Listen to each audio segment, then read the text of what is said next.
Hello, I'm Sunny. The word of today is 上. In this video, I will teach you how to pronounce it, how to write it, and how to use it.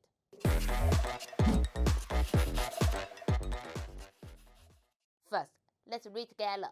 我们一起读上 So the initial is 诗 Rob your tongue 诗 and the final is on. Use here on. Go back. Open your mouth and go on. Very good.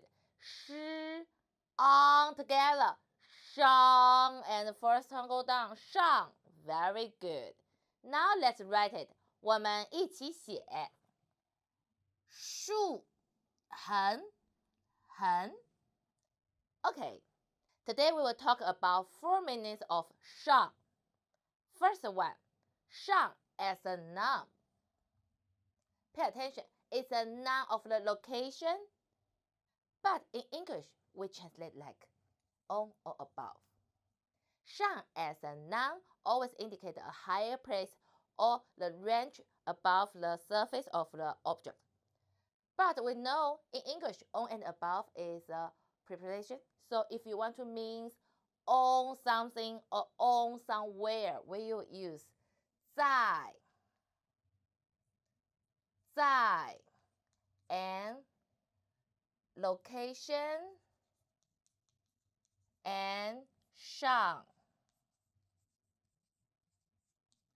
在 location 上 For example, on the table 在桌子上在桌子上 On the chair 在 location 椅子上 Okay, the second meaning means last or the previous.